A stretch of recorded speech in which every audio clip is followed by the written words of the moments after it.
Welcome to Jazz Therapy, where we explore depth psychology, spirituality, and jazz. We talk with people on their path of individuation, Carl Jung's concept of becoming authentically who you are meant to be. Individuation is the process of how we integrate the unconscious and conscious aspects of our psyche. It's not about becoming perfect, but about becoming complete.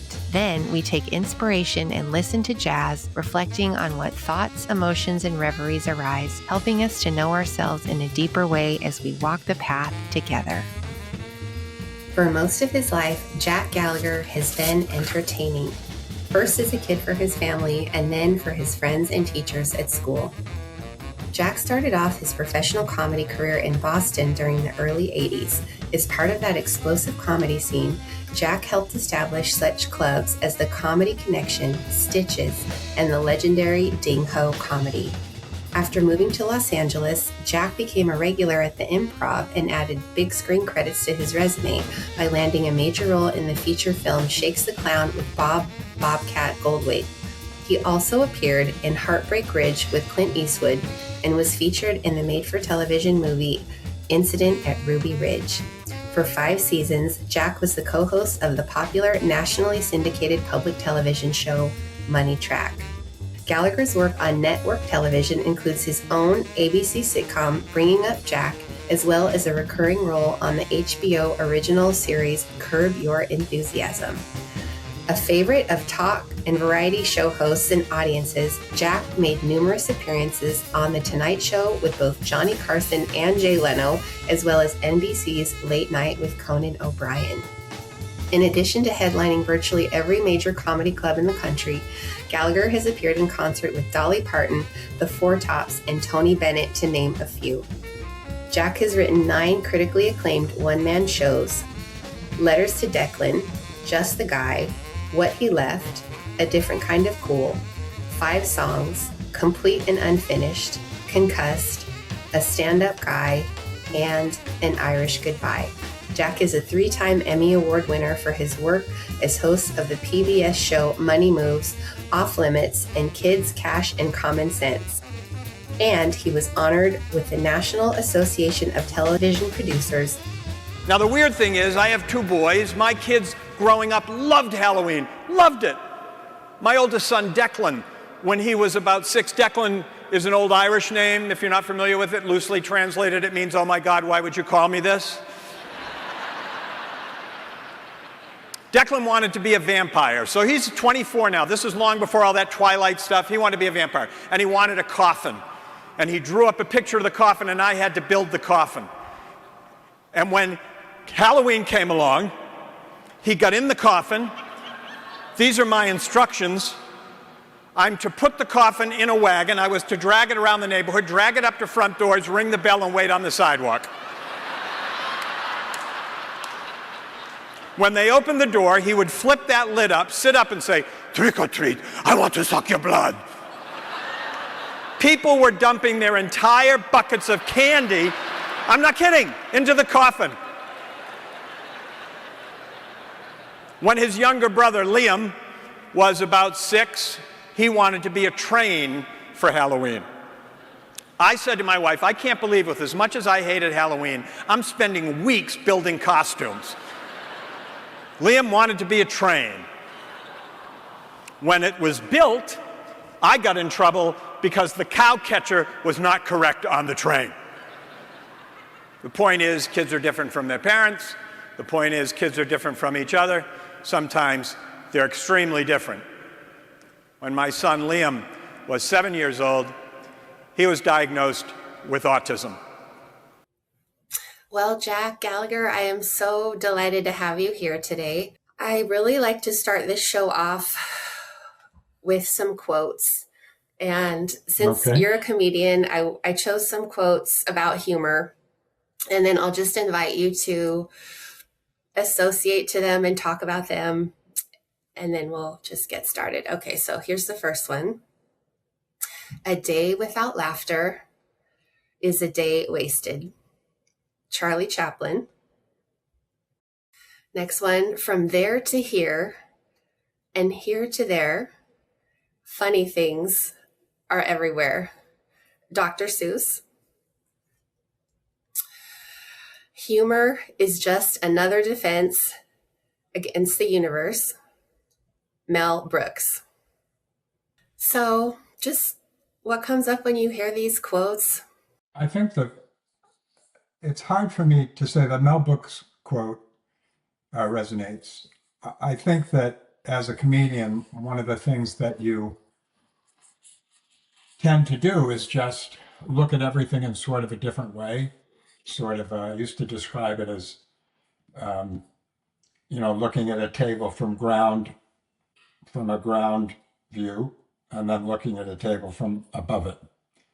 So comedy comes from taking an everyday occurrence and finding a way to make it funny, or finding the funny thing about it. So that Mel Brooks quote resonates with me. The first one does as well, because I think there's always something funny that's happening that might not seem to someone who's not used to looking for it, that there's funny things everywhere. So, and it's that kind of gallows humor kind of thing that you'll see something and think, ooh, I know what's funny about that, but then you kind of have to wait. I remember when I was working in Los Angeles and I was working at the Improv, and someone's famous husband had committed suicide. And I was at the Improv, and so there's all these other comedians were all just hanging around, and somebody had a joke about it, but it was like 2 days after it happened. And somebody said, no, too soon. But the thing with comedians is you want to be the one to do that joke. So you don't want to wait, because once you do it, it's yours. And if you wait too long, somebody else will do it, and then you're like, oh shit, it's theirs. So a long way of saying that there's something always funny that's happening, and every single day.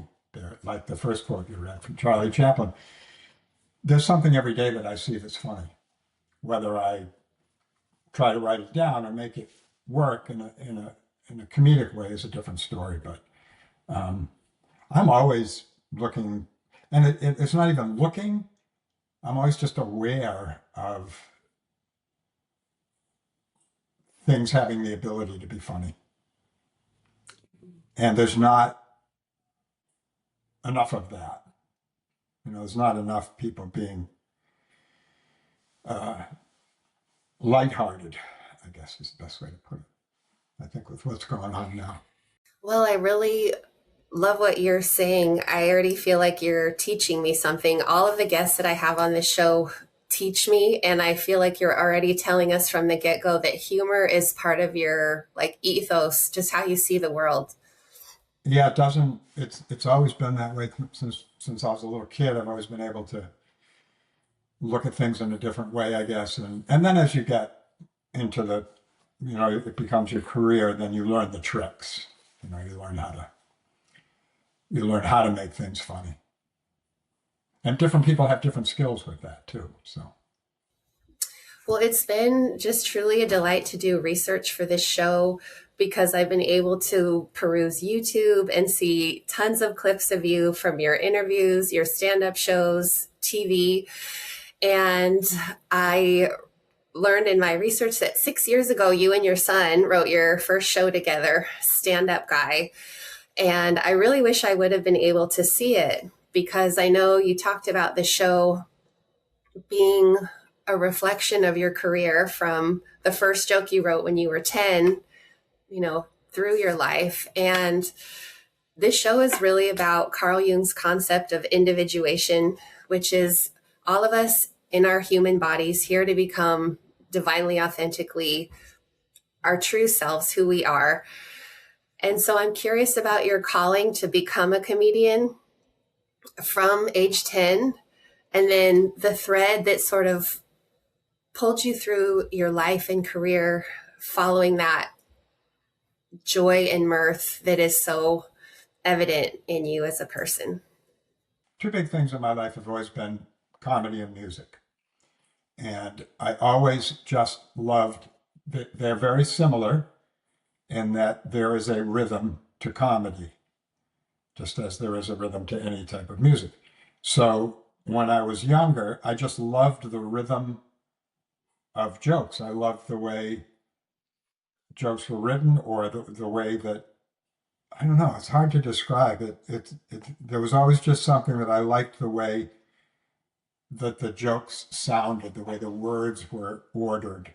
And then as I got older, I listened to comedy albums all the time. I love George Carlin. I like Robert Klein a lot. I like Bill Cosby a lot. And so that's what I do. I don't really tell jokes. I can probably tell you the number of jokes I've written on one hand. I tell stories. So I liked those performers because they were doing the same thing. They were telling stories as well. So as I got older and listened to and read about comedy, I became more aware of how it worked and how it affected me, because I wasn't, as a kid, you want to shine in some way. I wasn't a good student. I was a terrible student. I wasn't a good athlete. I was, a C+ athlete, but I was funny. And that's the thing that got me attention. That's the thing that got people to notice me. That's the thing that got me out of jams if I was in some jam. So I learned how to be funny, and I learned the tricks of it. And as I progressed in my career, I just learned more and more how it works. It's, comedy seems simple, and that's the end result, but it's actually very technical. There's a lot of technical things you have to know and do, whether it's word order or phrasing or timing's incredibly important. And you can, I heard somebody say that, I think might have been Carson, that you can't teach timing. And I believe that to a degree. But I do believe you can teach someone how to be better at time. When I was a kid and I would listen to the records I would listen to, I would tap my foot between the setup and the punch to see how long someone took for whatever type of joke or story it was. You want to have more timing for certain things and less timing for others. So that's how I learned how to do it. I think a lot of it is innate, but I do believe you can teach people that. So I don't know if that answers your question. Well, I got that sense from you that there was like this innate sense of mirth and joy that is like, needed to come out of you. When you first started to tell jokes, do you think you ever could have imagined in your life that your career would have gone in the direction of show business? I wonder if you could tell us about that. Yeah, I always wanted to be a comedian, but it just seemed ludicrous. My mother was an actress. She did a lot of local acting. She did some summer stock in New England. But she had my uncle, her brother, was a comedian. And I used to, I grew up outside of Boston. And once a year, or if I was good, I would get to go to see them. He worked as a team. It was a two-man, it was a team. So I would get to go to see him and his partner at this nightclub in Boston, this very famous nightclub in Boston called Blindstrup's. And I was probably maybe 10 or 11, and I was too young to sit in the audience. So I used to sit in the lighting booth with the spot operator and watch the show from up there. But the thing was, after the show, I got to go backstage, which is a completely different world. And that was totally intriguing to me. I never thought I could make a career of it. I always wanted to do it. When I started dating Jean Ellen, who's my wife now, we were at school at the University of Massachusetts, and she saw an ad in the newspaper, the student paper, about an open night, comedy night. I remember that it said, "Do you think you're funny, clever, urbane? Come to the open blah, blah, blah." So I went, and that was the first time I'd ever done stand up in front of people. And it went okay, but I got the bug. That's me. That one. I was born on August 15th, 1953 in Fall River, Massachusetts. I was the fourth of 5 kids born to John and Helen Gallagher. That's me on my dad's lap. I don't think I look enough like my dad at this point in my life. I was back in school. I'd already graduated once. I was back getting my teaching degrees. My teaching degree, I wanted to be a teacher. And then, but I got bit by that bug. So what I used to do is the thing about stand-up is, I know I'm just prattling on and on. You need to get on stage.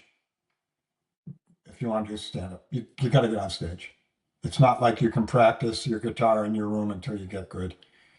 So what I used to do is I would go to clubs and bar rooms in the afternoon during happy hour, and I would give the manager $5, which at the time was like what I was getting to eat on for the day. And I would say, when the band or the DJ takes a break, I want to go up and tell some jokes. And I would give him $5 and say, I learned this I heard Jay Leno had done this. So I said, if I'm funny, I get the money back. If I'm not, you can keep the money. So that would get me on stage in front of incredibly hostile audiences that did not have any interest in seeing me. And I never got the money back. So I did that a few times, and we moved to Boston, and I just realized that this might be a possibility. I was still teaching school at the time and doing stand-up at night. And then it got to the point where I literally had to make a decision. The people at the school said, look, you can't. I was teaching at a private boarding school, and Gene Ellen and I were house parents in a dorm with a bunch of teenage boys. And they said, you can't do both. You got to pick one or the other. And they wanted me to be the assistant headmaster. And I thought, no, I don't want to do that. And I talked to Gene Ellen, and I said, how about if I try this for like a year or so? And she was on board, and so I did that, and it just snowballed. I got an agent. I moved to LA. So yeah, there was no plan, which might have been a mistake. I just kept going and realized I had an affinity for this, and I could do it really well. And I just kept doing it until I realized the stand-up thing was going to stop. The club scene was going to stop. Well, I bet you would have been the funniest headmaster the boarding school had. Maybe. I was not a very popular teacher because I wasn't funny in the classroom, but. Well, that's interesting. I would have imagined you would be entertaining the class. Well, a lot of comedians, I wasn't unfunny, but we taught at a boarding school for kids with learning disabilities. So it was a really structured environment, like really structured, like suit coats and ties to dinner every night and stuff like that. Real New England boarding school. So I had to not mess around a lot. And the kids, when they found out I was doing stand-up, they basically had the same reaction my parents had, which was like, what? You? It was probably. I was very, very shy as a kid, really shy. Painfully, like, I don't want to leave the house kind of shy. So my parents couldn't believe I was on stage doing stand-up in front of strangers. Well, I've heard actors and performers talk about that they might be more introverted or quiet, but then there's a way that they can be vulnerable and really open themselves up on stage. Yeah, I mean, if you look, there's a lot of comedians who were teachers. Bill Cosby had his teaching degree. Robert Klein was a teacher. A bunch of guys that I worked with in Boston and New York were teachers. The thing is, I'm not comfortable in a lot of social situations, parties and large gatherings. I just don't like them.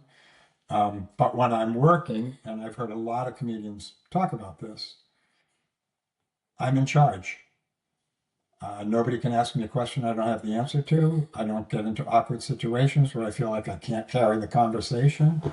I'm in charge. And I have what we call stage muscle. Stage muscle is when you're on stage and you can say anything you want to anybody, And so if somebody heckles you, you just, can shoot them down. Then I get off stage and say, I don't have stage muscle anymore. I'll tell you a quick story that you might want to edit. I was doing a show in Boston, and the guys from Aerosmith, Steven, Tyler, and Joe Perry were in the audience. And Steven Tyler was enjoying the show too much. After every joke, laugh line, he would like stand up and go, oh, yeah, yeah. And he was throwing my timing off. So now I'm on stage and I've got stage muscle. And at one point I said, you need to sit down and shut up. And I said, basically, I was nicer. I said, I know you're enjoying this, but if you could just sit there. And he actually said, you know who I am?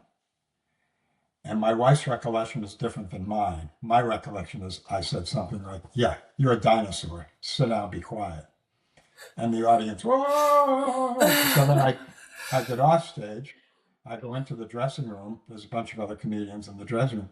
And he comes in with Joe Perry into the dressing room. And I thought, oh, because now I don't have stage muscle anymore. And he looked around the room and he saw me and he said, you got me, man. You got me. You got me. And I was like, okay, that's all right. So that's the difference between being on stage, like I can say or do anything I want, and then coming off. That part of you is able to come out on stage where you feel safe. Mm-hmm. Yeah. And I know what I'm doing there. I know exactly what I'm doing, down to the, it sounds goofy, but down to the moment where I lift this eyebrow. I mean, I know everything that's going to happen down to the minute. So I'm in total control and I feel really comfortable, I also was really struck by sort of the turning point when you left your teaching job to go pursue comedy, that you had a really supportive partner, that your wife was able to be like, okay, like I'll support you doing this endeavor. And that seems really important that you got that from her. One of the things that we connected on was music, and the other thing was she's very funny.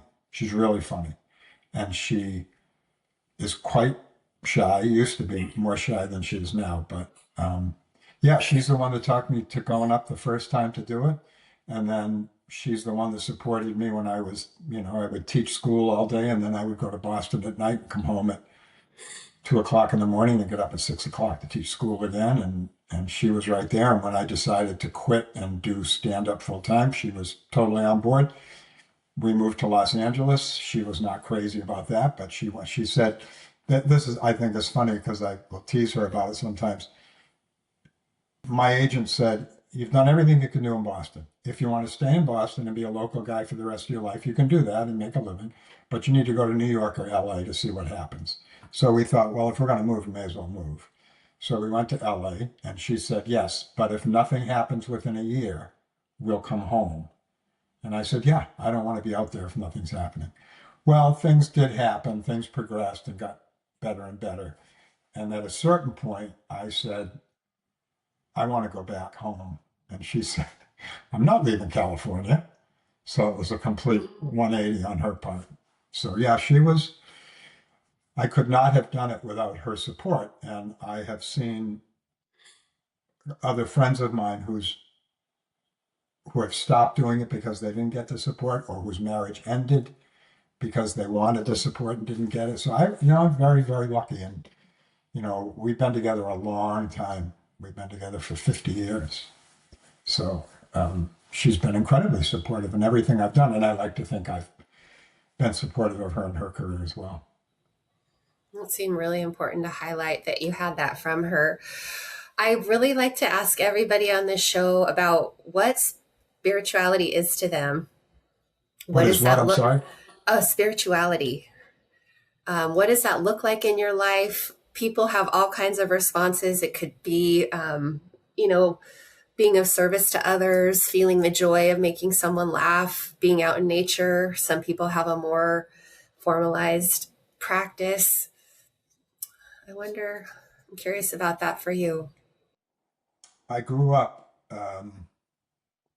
Irish Catholic, Roman Catholic Church. The church was basically our life. Not our life, but my parents were really strict about church. I grew uncomfortable with the Catholic Church at a certain point. So I'm not overtly religious, my spirituality, I think that there is a greater presence somewhere that can't put my finger on. I know that when I'm outside at night and I look up and think this and see stars, planets, I think this isn't just it. This just can't be it. Maybe it is, I don't know. But what I try to do is, it sounds trite. I try to be the best person I can be.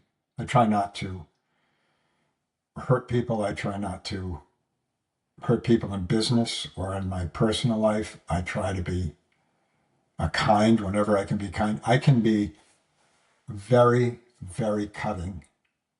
I know how to make you feel terrible. And that's a skill that I learned in my business. I find that I do less and less of that. Now, I will think of something cutting and think, I don't want to make that person feel bad. I'll do it on stage. I'll make you feel terrible, especially if you heckle me. If you heckle me, you're dead. I'll make you famous. But in my straight life, I used to be way more cynical and sarcastic and cutting, and I don't do that anymore. I stop myself from doing that because I think there's too much unpleasantness in the world, and I don't want to contribute to it. The way I love being outside, I love riding my bike. I spend a lot of time alone, which I like. So I don't know if that's spirituality, but I'm not an overtly religious person. I'm not. I think I can't,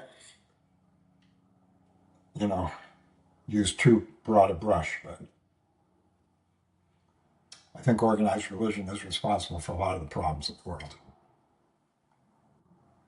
So, and I was involved in organized religion for a very long time. I don't have any negative feelings about people who are spiritual, who go to church, who observe their religion. I think that's great. I wish that I felt more comfortable doing that. I don't. So I don't know if that answers your question, but my spirituality comes from, I just try to be a good person. And I'm in a business where you can be a horrible person, and and that's like any business. It's just not confined to my business, but and I don't like it, and I don't want to participate in it, so I don't. And I think that's actually cost me. I think that's cost me in my career. Well, it's a beautiful answer. Just wanting to be a good person and then also being aware of your shadow side or the part of you that can be cutting.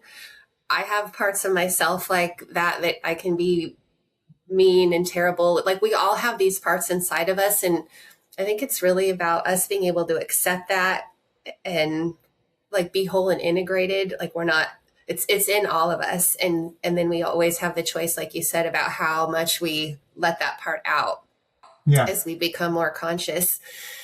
And in your show, and you just alluded to this too, there's a point in your most recent show in Sacramento, An Irish Goodbye, where you said that you lacked this ruthlessness to really become super successful. And I wanted to ask you about that. And you just mentioned that too, just maybe like a general overall reflection on the need to sort of be just all driving to be successful. Like, is that what people who really make it to the top have to do to get there? I think in a lot of cases, yes. The one thing that used to make me laugh, still makes me laugh, is if somebody's an overnight success. No, that never happens. So you can slog along through whatever you're doing, and then, there's a lot of opportunities to be crappy to people, and to for lack of a better way, explain, push somebody out of the way to get what you want. And I just have never felt comfortable doing that. And I say in that show that you referenced that I always saw it as a failure. My agents would always say to me, go to this party, go see so-and-so, go to this party. And I would think, I don't want to do that. Or I remember talking to a good friend of mine who's very successful, and he would call me and we'd just chat. And I was calling him one more time, he said, I said, "Where are you going?" And I was up here. I was living in Sacramento at the time, and he was in LA. And I said, "Where are you going?" And he said, "I'm going to Joe Blow's. He's having a party." And I said, "You can't stand Joe Blow." And he said, "Yeah, I know, but everybody's going to be there and I got to go." Okay. No, I don't want to do that. And if that's what it takes to become successful, I don't want to be part of it. And it sounds, like I'm, better than whatever, but it's just a personal choice. Because I always thought that in order to be super successful, I had to attain this level. Okay, I have to do this. And then I found like the best, people ask me all the time in my career, I've been doing this for 47 years. What was the highlight? Well, the highlight was I did the Tonight Show with Johnny Carson, which for a comedian at that point it didn't get any bigger than that. That was it. And it puts you on a completely different level with everybody else. You're a Tonight Show guy. Here's a young comedian who's making his first appearance on national television. He's from Boston, and he works at the Improvisation here in Hollywood, and he'll be at a club in St. Louis called Funny Bone, December the 4th through the 7th. Would you welcome Jack Gallagher? Jack?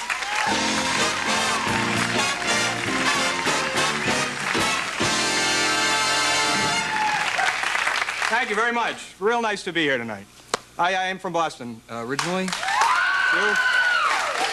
I've been here for about a year, I guess, in LA, and there is an adjustment period, I think. In fact, I'm still having a hard time driving. No, it's a liberal state, but some of these driving rules, come on. Do you know you can get a ticket here if you're driving, somebody steps off the curb to cross the street, and you don't stop for them? What? This is very hard for me. I learned how to drive in Boston. We were taught that if somebody steps off the curb, it's your job to chase them back up on it.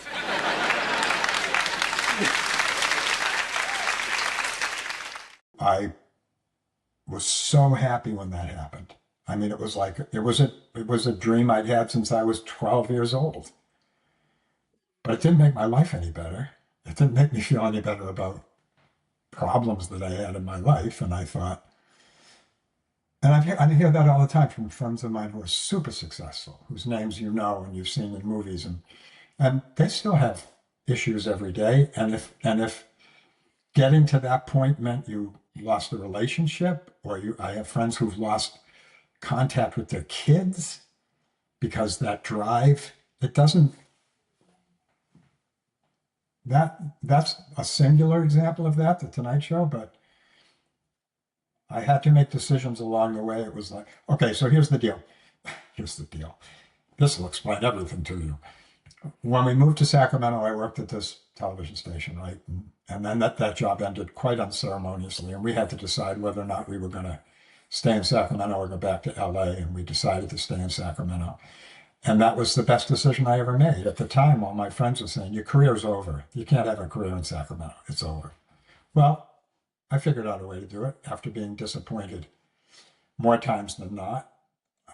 There was one big episode in my life that made me think, I'm not going to let anybody else be in charge of what I do anymore. I'm going to be in charge of what I do. And that was a huge difference. I'm saying this because if I had stayed in LA, I don't think we'd still be married. I don't think we would have the boys, which are the two most important things in my life, is my wife and those two boys. And then there was this one big incident that just made me realize that I was letting somebody else control everything I was going to do. And it wasn't, they didn't have my best interest at heart. They had their best interest at heart. And once that happened and really crushed me for a period, I decided no more. I'm not letting anybody else be in charge of them. I'm going to do what I want to do. And if people don't like it, screw them. So, and I built a career out of it. So. Well, that's such a beautiful answer. I really hear how important it was for you to be able to live in integrity and maintain congruence with what you felt in your heart versus how you wanted to act, even if that was going against what other people wanted you to do and where they wanted you to live. And it seems like a really pivotal moment in your path of deciding that you were really going to go your own way. Yeah, that one incident was a television show that I got that blew up, and it blew up in a really unfortunate way, and it affected me more than it affected anybody else. And that was the point at which I said, no, no more. I'm not letting anybody else make any decisions. And the funny thing was, after I decided that, I thought, okay, I need to start thinking of different avenues. And I thought of doing a one-man show. And then I wrote, my first show was called Letters to Declan. And what happened was I decided, okay, I'm not going to LA anymore. I'm not letting them run what I do. And then as soon as I left LA and started living in Sacramento, I wrote that show.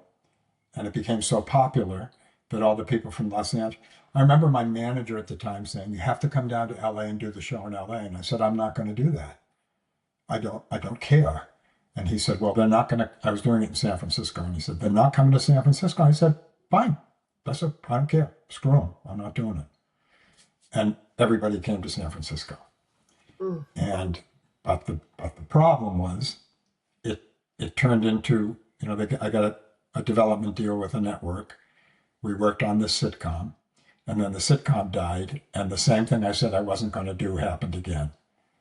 I got just, it was awful. It was terrible.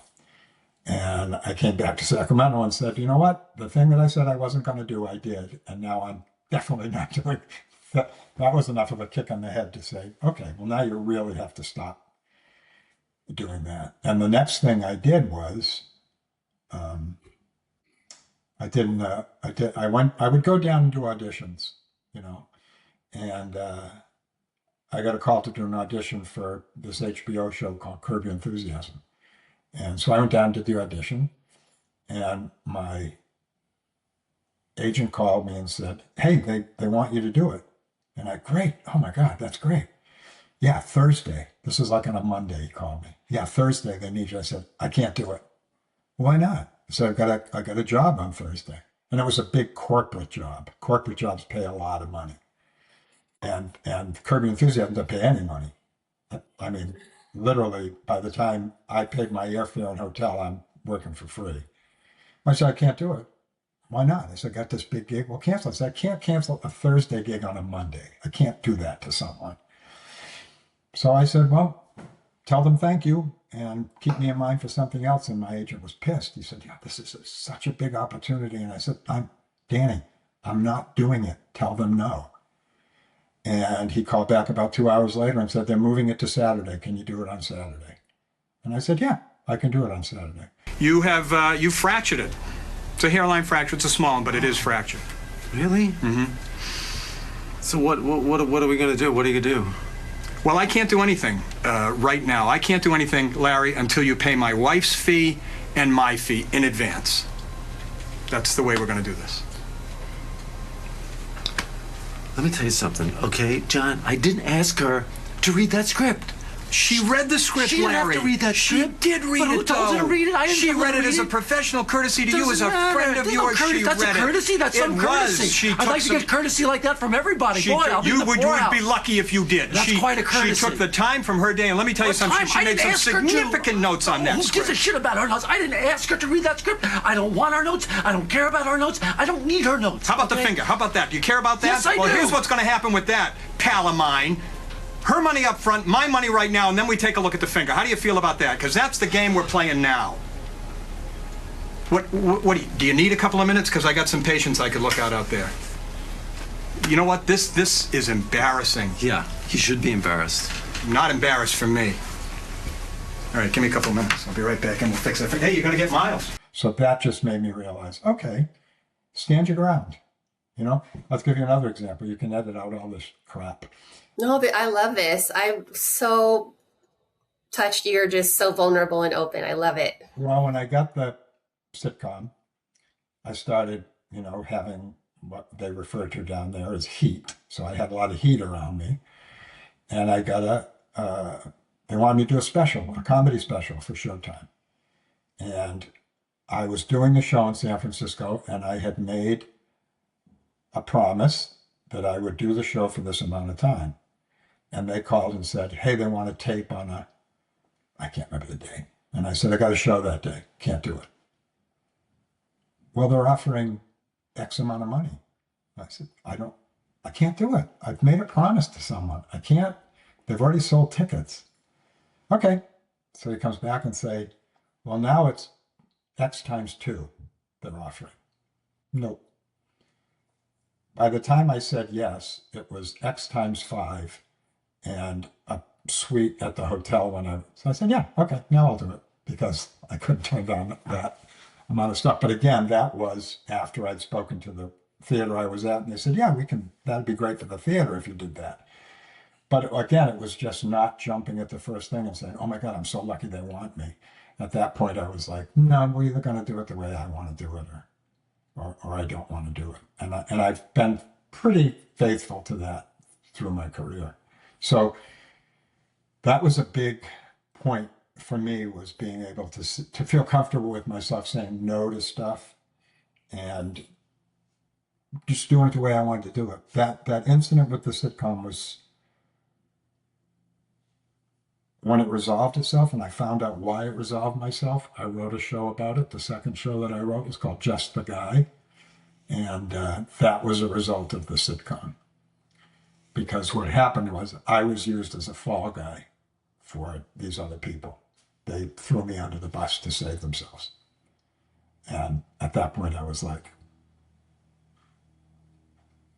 no more. I'm not doing it anymore. So I just don't, sometimes I just don't think I was built for this business. Well, I'm just so struck by the turning point of you realizing you could still stand in integrity in what felt right to you and say no. And I know that must have been hard. I'm also glad that you did Curb Your Enthusiasm. Eventually, my friend Lauren said to tell you she really enjoyed you on the show. And I saw clips of you and Larry David in your doctor outfit. My parents always wanted me to be a doctor. Well, you have been, and I imagine many other roles in your television work. In your recent show, An Irish Goodbye at the Sophia, you really illustrate how much reflection you've done in terms of coming to understand your parents and their own upbringing, and then how that shaped how they parented you. And it was very clear listening to you talk that you had really come to peace with some of the more challenging parts of your parents' personality. And I could really feel and hear your deep empathy for them and the respective struggles that they faced as adults in retrospect. And I found myself feeling really touched, and I thought, oh, he must have had some good therapy, or you were engaged in like some kind of a reflective process to get you there. And so I was just really deeply curious about how that evolved for you. Well, I did have therapy for a very long time, with a couple of different therapists. For years, which was very helpful. But the most enlightening thing for me was having kids. And when our oldest son, Declan, was born, just that realization that there's another life here, and I don't know what I'm doing. I don't know what I'm doing. And then you come to the realization that, and I think I knew this beforehand, that my parents had no idea what they were doing. And as a result, my dad just didn't basically do anything. I shouldn't say that. He just didn't have a lot to do with us, which made me, uncomfortable and angry with him. And but then afterwards, I realized they just didn't know what they were doing. And you don't have to know what you're doing. My niece, my brother's daughter, and her husband just had another baby, two kids. And so now they've got 2 kids under the age of 2. And and she wrote to me the other day, new baby's name is Greer, and Greer was born, what's today? Today, Friday, Wednesday. And I sent her a text that, hey, congratulations, blah, blah, blah. And she wrote back and said, it's so much different with 2. And I felt like saying, you don't I said, the old saying is 1 is 1 and 2 is 10. So yeah, get ready, buckle up. So I think therapy helped. I think understanding, even after my parents' deaths, what their lives were like growing up and why they wanted our lives to be the way they wanted them to be. I never considered that while they were alive or my mom was alive. It was mostly my mom. My dad, too. My dad grew up in a really poor family. My mom's traveled because she was a Navy brat. She lived all over the world. So she had a different type of upbringing until her parents divorced. But I understood as I got older and had the kids, and even before that how all those things affect you, how the way you're brought up affects you. I joke sometimes that my mother was very strict. She wanted things done in a very particular way. And I always thought, that's the way you do it. That's the way you boil an egg, whatever.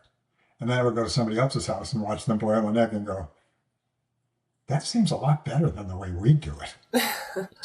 So you become aware of those types of things and how your upbringing was affected by your parents' upbringing, which I didn't consider when I was a kid because I thought they'd always been adults, So therapy helped, but also I would say having the boys. And then, with Liam, our youngest son, Liam, is a person on the autism spectrum. So, understanding that and his challenges and the way that he does things just it took me a really long time to understand the way he worked, and the best way for him to work was not the best way I thought I wanted him to work. That's probably the best way to express it. Yeah. That was really evident in your show as well, just that you really realized you had to adapt and attune to Liam's needs. And when you were able to do that, that was a shift for him. Yeah. And for you.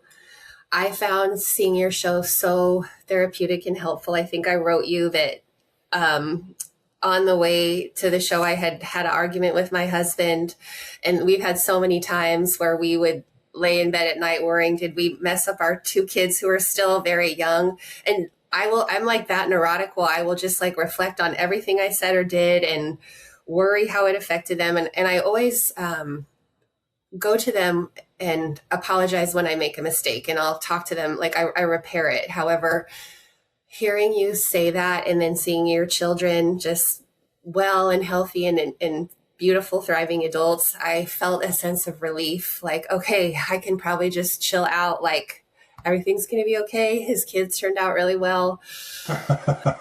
Well, I appreciate that. It's funny because I don't ever remember either one of my parents apologizing to me for anything when they screwed up, but that's one of the big things that I think I learned was, especially with Declan. Declan was very single-minded.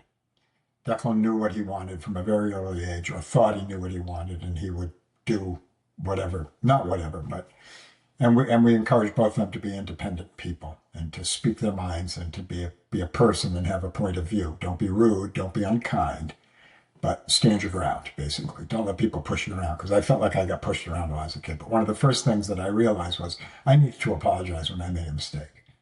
I needed to go to them and say, I fucked up. I'm sorry. I shouldn't have done that, and I'm really sorry.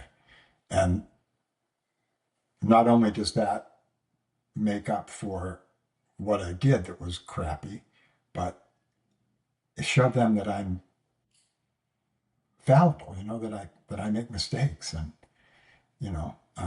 and Jean Ellen and I have always been like that with the boys. We've had tough times, but I think realizing that my parents were just people who had kids really made a difference for me. It was like, okay, well, I can screw up. I can screw up as long as I say, I screwed up. I'm really sorry. I don't know what I'm doing, And a lot of that came in handy with Liam once I discovered with Liam that I needed to let Liam be Liam, and not try to make him what I thought he should be. Well, again, that's a very powerful teaching that you're giving me. It's really beautiful to hear you say that. Before we go on to the music, I had just one last question. I have so many more, but I have to constrain myself for time. I really was touched also by you talking about you writing some shows with your son, Declan. And you said that to write Stand Up Guy, it took you to a year. And I wondered about just the creative process of writing with your son and what that's like for the two of you. Well, it's the short answer is it's incredibly enjoyable. Stand-Up Guy was different than writing An Irish Goodbye, because the Stand-Up Guy was basically walking through my career, and I have all of my calendars, my work calendars from like I think the earliest one I have is like 1984. Wow. And just and everyone will say where I was for the week, what they paid me, where I stayed, how I did. So that was kind of an easy show to write, because I would say to Declan, oh, this story happened when I was Columbus, Ohio. And, oh yeah, we should add that. And so it was basically these little stories about different points in my career. Irish Goodbye was different because it was harder to write, because it was way more emotional. The show is about packing up the house we lived in for 37 years in Sacramento and moving back to our native state, Massachusetts. And so that was harder to write because it was way more emotional. And so Declan lives in Liverpool with his husband. And so the writing process was I would write a piece, a chunk, and I would send it to him. And he would say, yeah, this is good. Let's do this. There's a joke here. Let me figure out what the joke is, but there's a joke right here that we can't find yet. So it's an incredibly enjoyable process. We have very few arguments. We did have some disagreements about things. His thought was always to put me in the best possible light that I could be put in. And my feeling is being truthful, even if it's not going to make me look good. And so we had some disagreements about that. He would say, I don't know why you want to tell people this, but because it happened and it's part of who I am, And I think there was a lot of him kind of trying to protect me. But overall,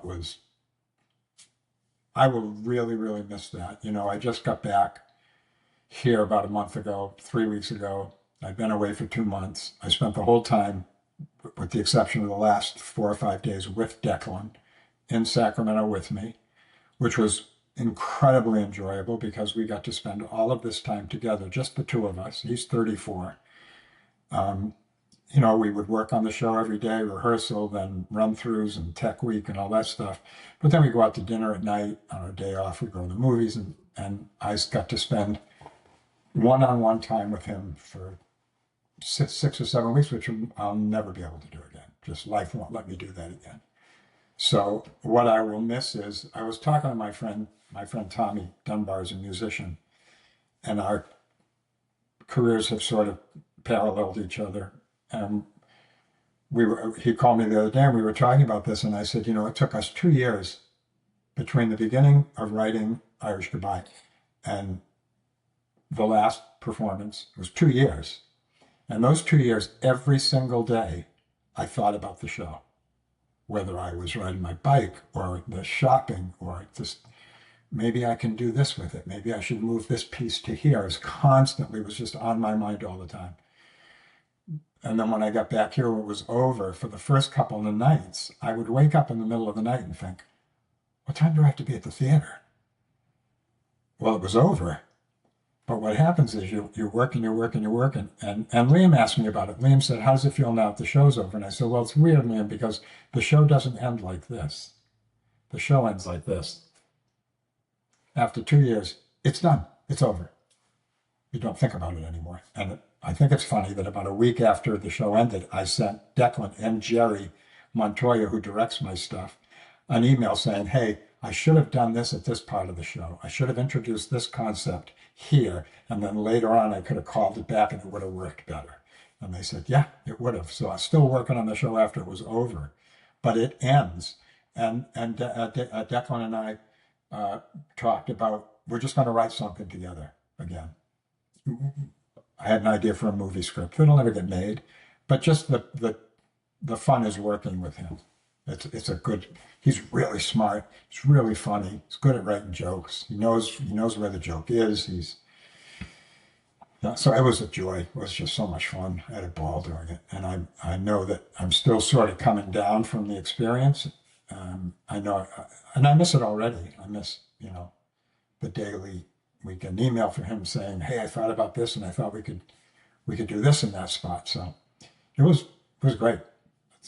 I wish that I had started doing it with him sooner. He's a really good writer. It sounds just like such an incredible experience to connect together, to create, to bond, and just I hope I can have a relationship like that with my kids when they're older, and they'll still do stuff. Yeah, like we didn't have a great relationship for a while, especially when he was a teenager, because my presence in Sacramento was so big that it affected him.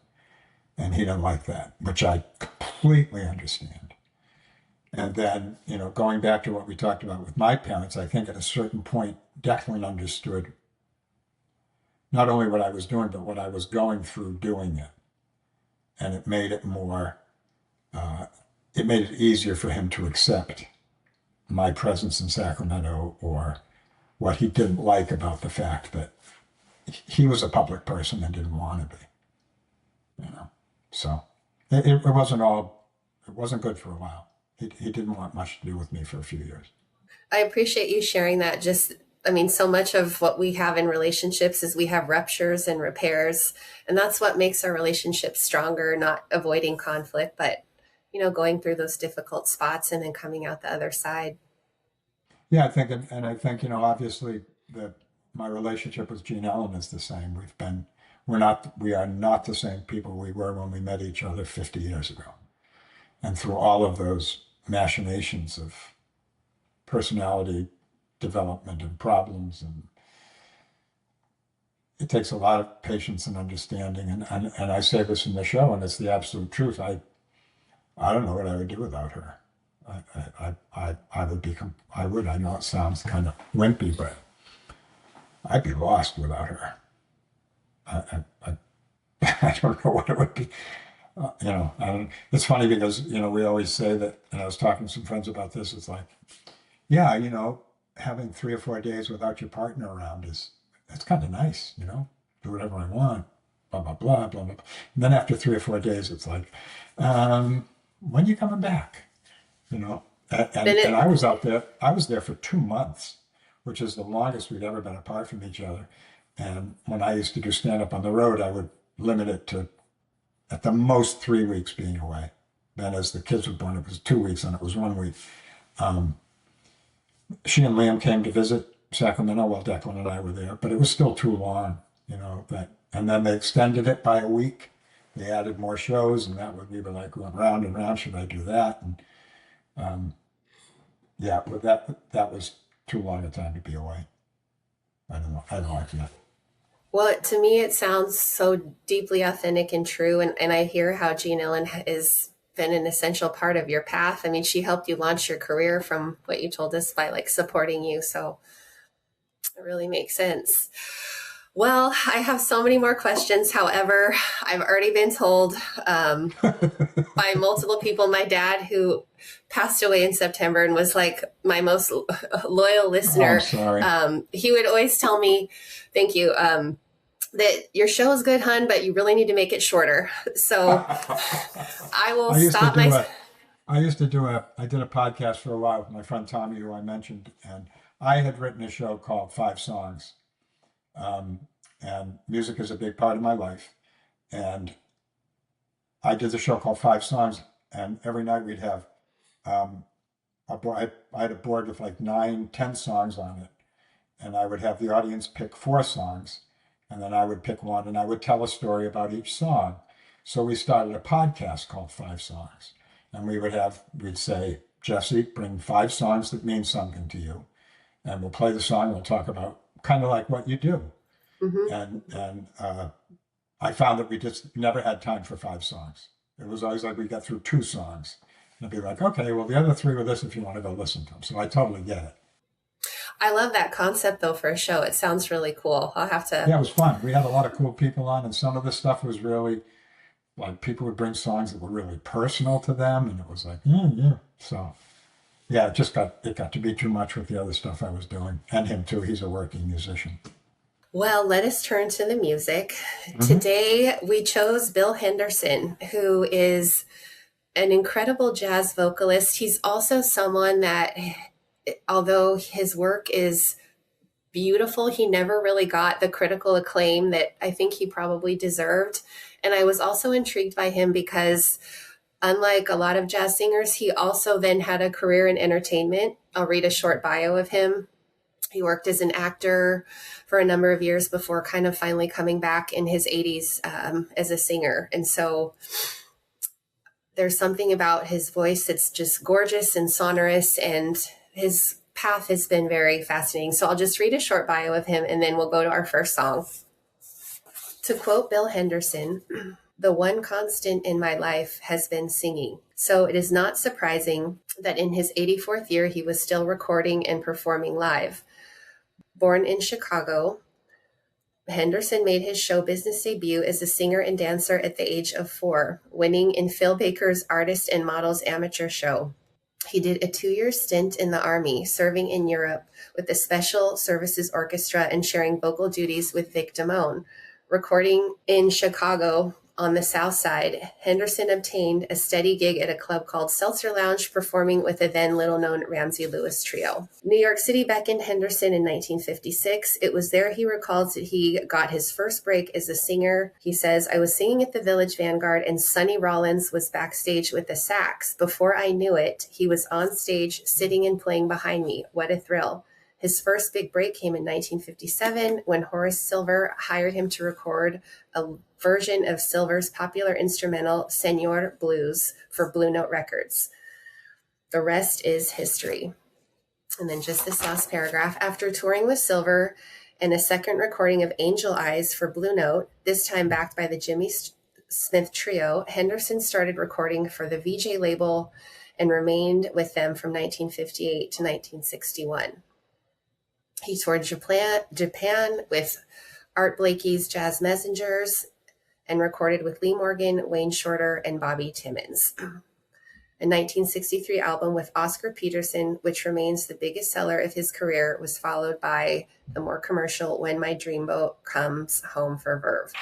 And this short little bio didn't have it, but evidently he was friends with Bill Cosby, who helped him get into acting. And he had kind of a lot of bit parts in many movies, including the movie City Slickers. So just a little bit about Bill Henderson. So we're going to go first to hear a song he recorded with Art Ford's Jazz Party, and this is from October 9th, 1958. He's 32 years old here, and Roy Eldridge is on trumpet, Buck Clayton, Buster Bailey, Ossie Johnson on the drums, and then Bill Henderson is vocal. So I'm going to screen share that, and we will listen to that together on YouTube. Please come home. All right. Well, we just heard Baby Won't You Please Come Home, a very young Bill Henderson at age 32. And I was also struck by the trumpet player. I believe it was Roy Eldridge with the cigarette. The same thing. I wrote that down. That it's just kind of the whole thing, a different era. I mean, even at the top, and people are walking in front of the camera, in front of the shot. And, it's just like, yeah. So just as you hear that song, what touches you about it? What thoughts, feelings, reveries come up? It just felt very free. I don't know if this is there's obviously no lack of structure, but it's not structured like like I would think a pop song would be. It just made me feel, it felt very free. And I could hear that the syncopated rhythm reminded me of funk. So I can see where, funk might have come out of jazz kind of stuff because it felt very funky to me. It just felt very free and easy, There's like a deep, rich warmth in his voice. And you can especially really, I wrote down that it's 32. yeah, there's so much soulfulness in there for only 32. It's like he's lived so much longer. Like the desire and yearning that he conveys it's so rich. Yeah, it feels a lot older than 32. Yeah. Yeah, and just this, it's very smooth. And like I said, it's very easy to listen to. Okay, well, now we're going to go to our next selection. We're going to see Bill Henderson when he is, how old is he on this next recording? I believe it's a Bill Henderson with the Oscar Peterson Trio. It's a 1963 album by Bill Henderson and Ray Brown on bass and Ed Thigpen on drums. The Oscar Peterson Trio was an incredibly famous trio in the history of jazz, and Oscar Peterson is one of the best jazz pianists of all time. So anytime you see his name, he accompanies anyone, it's just like gold. And the song we're going to hear is You Are My Sunshine, which I learned was a song that originated from the state of Louisiana, and it's somehow the state song of Louisiana. And prior to hearing Bill Henderson's version of this song, I hated it. I always have hated this song, You Are My Sunshine. I probably should Is sit some... Is it Stephen Foster? Does Stephen Foster write this? I'll have to check on that. Yeah. There was something I could never get into this song. And then I heard Bill Henderson with Oscar Peterson Trio and had a completely transformative experience. So let us go now to hear this 1963 recording date. Bill Henderson with the Oscar Peterson Trio from 1963. You are my sunshine, my only sunshine. Jack, Bill Henderson and the Oscar Peterson Trio. What was your experience of hearing this piece? Well, I what you said about not liking it makes sense to me because we just saw this as a goofy kids song, without really listening to it. But he makes you understand that it's somebody trying to, it sounds to me, to, express the amount of love they have someone and how awful it would be if they left that person, if that person left them. So it's kind of pleading to me without overdoing it. But there's, the piano is amazing. The syncopation of the piano is great. It just gave me a completely different feeling about the song itself. I understood for the first time what the song was about. It's someone saying, please don't, you mean everything to me, don't go anywhere. And I always just heard it as some goofy kids, song, oh, I love you so much, you're like a glass of orange juice or whatever. Right. But it's different. And like I said, there's this sort of pleading that goes on without, it made me feel that person's affection for the person they're singing to, without it being completely over the top or dumb and goofy. So. Well, I completely agree. That was so succinct and on spot. It was really revelatory for me to hear this song. I found myself feeling emotional, even though it's like an upbeat song, because he was just expressing so much joy and loving people. Sorry, I'm like a crier sometimes. It's okay. Just how good it feels for us to love one another, like our children and just everybody in our life. And it was just a really beautiful song. Yeah, and it's those feelings that you feel all all the time, but you never express them. Right. And to have somebody express it like that, you go, you're the greatest. This is so great. I don't ever want this to stop. So yeah, I understand. It's emotional. Yes, jazz really captures the ineffability of life. All right, well, let us hear our third and final song. Now, this is a song that was recorded in 2010 when Bill Henderson was 84. And I believe this is one of the last performances recorded before he died, which was shortly after. This is from a club called Streamers, and the song that we're going to hear him perform is called Daydream. And it was composed by Billy Strayhorn, who was an incredibly talented virtuoso composer, band leader, and arranger, and he worked very closely with Duke Ellington. He was a gay Black man, and so he was very vulnerable at the time, just being in show business, and he was really protected and kind of taken care of by Duke Ellington's band. However, he composed a lot of songs that Duke Ellington would often take credit for. And so Billy Strayhorn did not get the public recognition he deserves for a lot of his compositions. So I really love that in this choosing of the song, Bill Henderson, specifically mentions Billy Strayhorn and really wants to give him that credit. And just it's a chance for us to see him at the end of his career. So let us go and hear this song now. And we're going to hear him begin by engaging with the audience a bit and see his personality come out. You're great, you know that? Oh, now I'm in love with you. All right. Well, Jack, our final Bill Henderson piece at age 84. What was that like for you to listen to?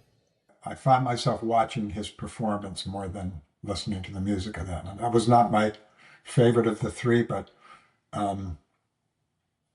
just watching his microphone technique, which was really, really interesting to me. I mean, I don't know if you noticed how he was pushing and pulling on the mic at various points in that. So I found myself watching more. Still sounds great. I could hear, and again, I'm listening, but I'm watching the performance. I could hear experience. I could hear his experience. It seemed, as opposed to the first one that we heard, way more relaxed with his performance, and was really, again, intrigued with his microphone technique, which I thought was really interesting. I mean, he's playing that microphone like an instrument. He's moving it in and out. He's got it here.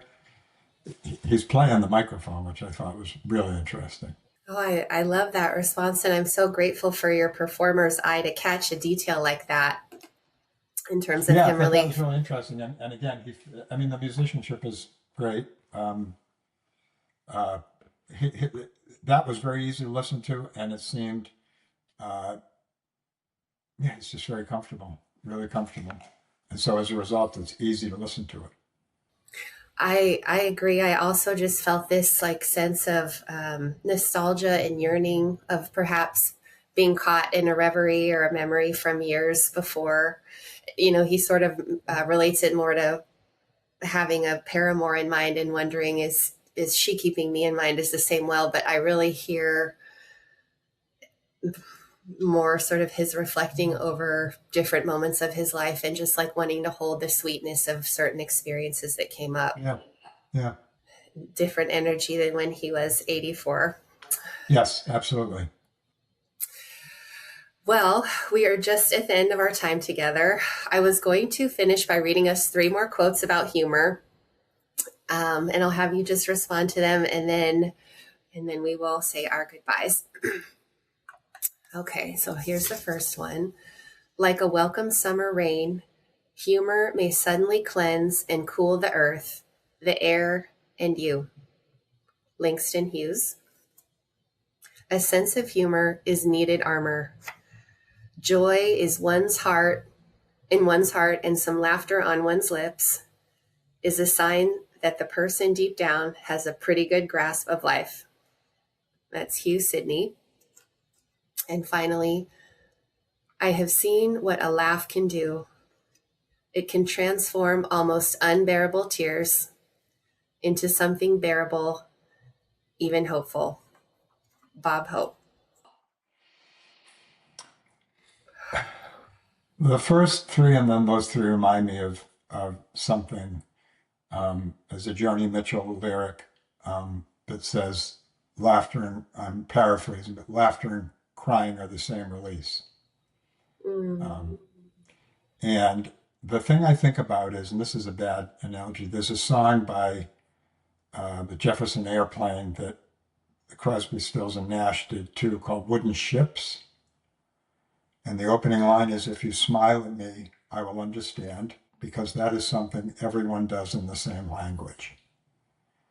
And it's a story about, I don't know if you're familiar with the song, it's a story about, I believe, the Civil War, and these two opposing soldiers they meet each other, and they're basically saying, can you help me? And one of them says, I've been eating these berries for 6 or 7 weeks now, I haven't got sick once, they'll probably keep us both alive. And so it's just about people connecting, that on different sides, I believe it's the Civil War, on different sides of the war, but they're both lost in the woods or wherever. I always think that laughter does that. Laughter brings people together. You know, I always say that I have very, very strong political opinions.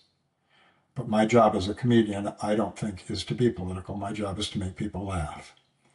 And in a room like at the Sophia, where there's 300 people in this room, we've got people that voted for Trump. We've got people that are left. We've got people that are right. We've got MAGA people. But they're all laughing at the same thing. And that brings everybody together. And I believe music and laughter are the two things that do that. And we need more of both. Those quotes say to me, you know, laughter is universal. It's a universal language. When you laugh at something, and it's contagious. You know, when you're in a room full of people, and nobody wants to be the first person to laugh. But if somebody starts laughing, it's contagious, and it brings a room together, you know. And I think that it's, especially at this period of time when we're going through so much crap, that we need to stop and think about that. And that's what music does for me. And I think that it's different with me with laughter because it's my job. So it's harder for me to really enjoy, especially stand-up. I don't like watching stand-up because it's like going to work. I'm too analytical about it. But music does that for me, and I think music does that for a lot of people, and laughter does it for a lot of people as well. I just think we need to be a little less serious about stuff. And it is the thing that I think about a lot, is those two quotes that I gave you from Joni Mitchell and then from that song Wooden Ships, that there are certain things that are universal. Laughter and crying, they are the same release. When I write my shows, they're designed to do this.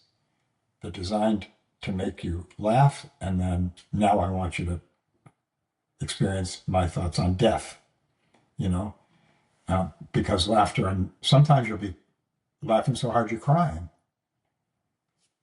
It's the same release. It's just, you know, it's the same thing. And it's like the other quote, where, you know, if you smile at me, I understand, because that's what everybody does in the same language. You don't have to speak French to see a Frenchman happy. So I think both of those things are critically important at this time that we're going through. I mean, it's so easy to get angry. It's so easy to get angry.